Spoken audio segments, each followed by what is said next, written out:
Hey guys, so whenever I record and upload these discussion style videos, I always say what I'm actually thinking.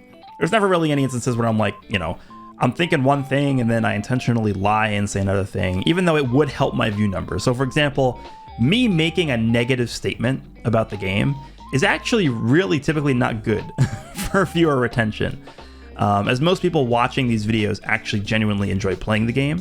And then to see somebody talking negatively about a game they like, it just doesn't really feel great. But that doesn't mean I ever shy away from criticizing the game where I think that criticism is deserved. So why am I telling you this?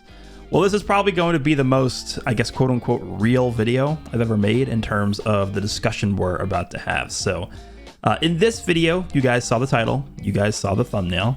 I am basically going to be taking a look at Dragon Ball Legends as a game and giving my honest thoughts and opinions on whether or not I believe the game is worth playing from an average person's perspective.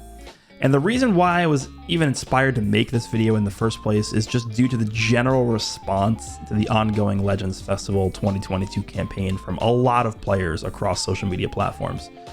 Which, by the way, I would say that if you look at Twitter or even here on YouTube, people who engage in discussions or, are part of the Dragon Ball Legends community across pretty much every social media platform, only really represent probably around 5% of the total population of players who actually play the game. And that's not a hard number. That's just, me estimating, but I would assume that it's around there. Certainly not greater than 10% of the total population. That's the upper limit I would give to it. But I think the best way to effectively have this conversation is to lay out what I think the game does well, and then obviously what I think the game does not do well. So from there, I'll give my recommendations as to if I think the game is worth it for you to download or not. And also just keep in mind that this is clearly a decision that's going to differ from person to person. So please don't feel as if I'm speaking for everyone when you're watching this video. So Dragon Ball Legends, I'm just going to assume you have at least some minimum level of knowledge about the game coming into this, but I often actually get this question quite frequently. And the answer is yes. I do still enjoy playing the game. I play it every day, and I think it is still very fun, and the team behind developing the game has done a really good job of recreating the characters from the series in terms of the voice acting, you have the visuals, the effects, all that stuff. So as a Dragon Ball mobile game, I would say that this game has done a really good job of tailoring itself towards the Dragon Ball fandom. So right now, if you're a fan of Dragon Ball, you're looking for a mobile game to pass the time, this is, could be a nice option for you. I think one of the most underrated parts of the game, just sort of to add on to that, is the story mode. Now, on my channel, I don't actually cover the story mode just because it's not what my audience has become accustomed to watching.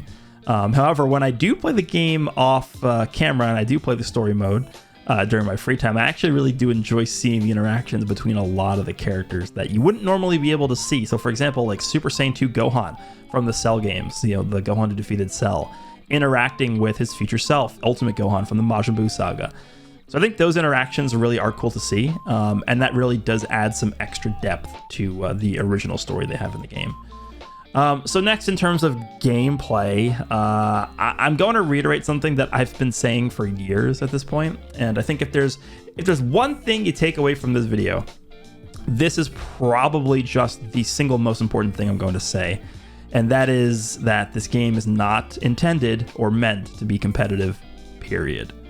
This is a mobile game, on top of being a gacha style game. where a lot of the gameplay hinges on coin flip mechanics, aka mechanics where you don't have full control over what transpires on the screen. Now, this is obviously more so applicable to the PvP side of things, since clearly PvP depends on the actions of not only you, but also your opponent. Now, what exactly do I mean when I say coin flip mechanics? And what I mean by that is, during every single fight, there are, I don't know, it can range, but on average, I guess you could say 20 plus instances of sequences in the fight where you have two choices to make, or even more than two choices to make, in terms of inputs. One input resulting in a negative outcome for you, while the other input results in a positive outcome for you. So from there, depending on what your opponent decides to do, that will determine if you chose correctly or incorrectly. So what are some examples of these coin flip instances that happen most frequently? The most obvious one is for sure Rising Rush, right? I'm sure most of you guys are familiar with this mechanic, especially if you've been playing the game for any period of time. probably the single most notorious mechanic in the game, where once you collect all 7 Dragon Balls, you pretty much get a free kill on one of the enemy's characters. However, a lot of the times this does not go as planned, since you actually have to, pick a card, and then your opponent has to pick a card, and then if you don't pick the same card, then the Rising Rush will actually go off. Sure, there are ways you can give yourself an advantage as the person defending, sort of like in deducing what cards the other player is likely to have and then narrowing down your choices appropriately. But at the end of the day, the Rising Rush mechanic is entirely based on RNG, and it's the single most game-defining mechanic that exists in the game, period.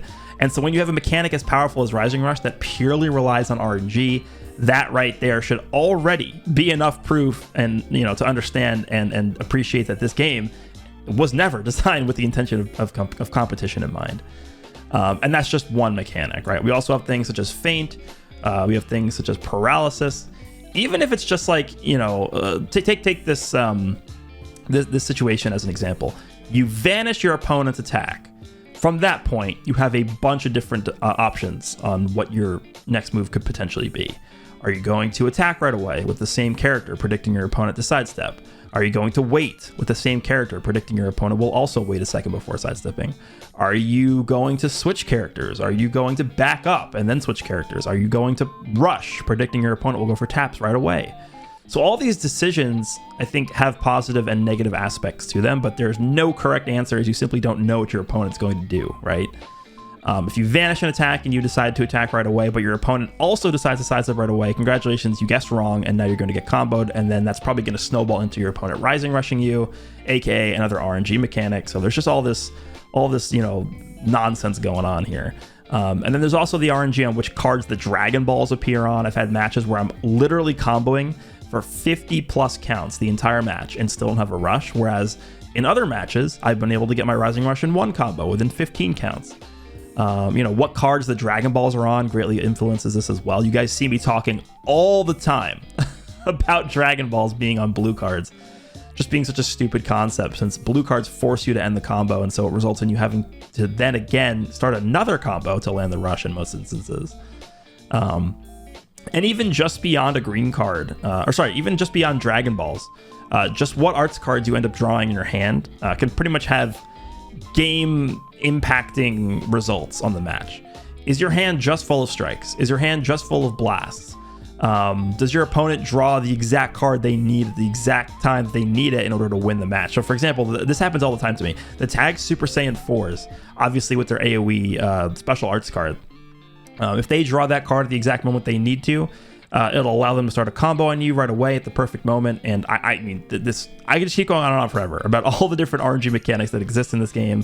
And so just to wrap up the point, I would not consider this game to be a very competitive game, at least from the perspective of someone who's looking for a skill-based game. Now, I'm not saying that there's no skill involved in Legends whatsoever, because that's just incorrect. The skill in the game, in my opinion, comes down to your ability as the player to make the best possible moves that would result in the most risk-averse situations for yourself. So doing that gives you the best chance to win each match, but, I guess just to further conclude this point, you could do everything right, but still end up getting stomped and crushed by RNG mechanics. And so for that reason, I just can't in good faith really call this a competitive game. Unless you want to call like rock, paper, scissors a competitive game, because I think there actually are like tournaments for rock, paper, scissors. So we can essentially just lump this game into the same class as that, but obviously it's not anywhere close to as RNG based, right? So there is at least some skill involved in Legends, but it's just up to a certain point. Now I want to directly address the current Legends Festival celebration. So if you're watching this video in the future, please be aware that this is in reference to Legends Festival 2022. So I'm recording this video on December 25th, 2022. It's actually Christmas Day. Hope everyone's been having a happy holidays, by the way. So yeah, a lot of people have not really been enjoying this year's Legends Festival celebration, which is completely valid. I myself am not really a huge fan of how they've handled a lot of the celebration. However, I will say this, and this might actually be the most important thing I say in this video, by the way. If you're someone who legitimately did not enjoy the 4th anniversary, and now you're someone who legitimately did not enjoy Legends Festival, I think it's probably time you started to think about potentially moving on from the game. Now, Legends Festival is still ongoing, so we still have, you know, a few weeks left. Part 3 could be really, really nice. So this might, you know, your opinion might change on Legends Festival as we move forward here. But I mean, these are the two biggest celebrations of the year, the Anniversary and Legends Festival. So if you're not satisfied with those celebrations, I mean, at what point do you just take a look at the situation, right? And I don't want this to sound condescending or off-putting in any way. All I'm saying is that if the two biggest celebrations of the past year did not satisfy you, I mean, at least in my opinion, wouldn't it be logical to at least take a step back and think about, you know, what am I really trying to get out of this game? And then making a decision as to how you move forward with your relationship with the game based off of that. Maybe it doesn't necessarily mean you just quit entirely. Maybe you just take a step back, play a lot less, take the game a lot less seriously, that kind of approach. I mean, that's just my thought process when it comes to this game. At the end of the day, we're talking about a mobile game here, and if you're constantly not feeling great about the game, and yet you continue logging in every day and playing every day and just getting more and more upset, at what point do you just look at the situation and make the situation to distance yourself a bit, right?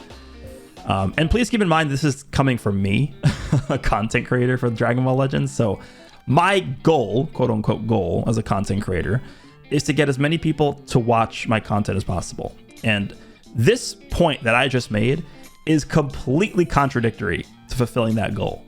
But I really do think it's important to remember this, and so I just felt that it was something that had to be said here, and that's that. So I guess here's a pretty good place to conclude the video. I'll sort of give my brief wrap up here. The game does a really good job of capturing the world of Dragon Ball in a mobile game, I think. You know, people have criticized the game for not looking the greatest, not playing the greatest, but I think if you're someone who is looking for a complete Dragon Ball experience in a mobile app, I really would recommend this game to the average person. I think they do a good job of bringing these characters to life. The visuals, in my opinion, are very good. The voice acting is there. I just think the game was a good enough app to at least warrant you trying it out. However, on the other hand, if you're someone who's, you know, more so concerned about the competitive side of things, you want to find a game that you can sink a ton of hours into and progress out of skill-based gameplay, I would not recommend this game at all. I would recommend looking elsewhere. I don't think this is just certainly not the game you're looking for, at least in my opinion. And then I'll just quickly reiterate the point that I made earlier to existing players.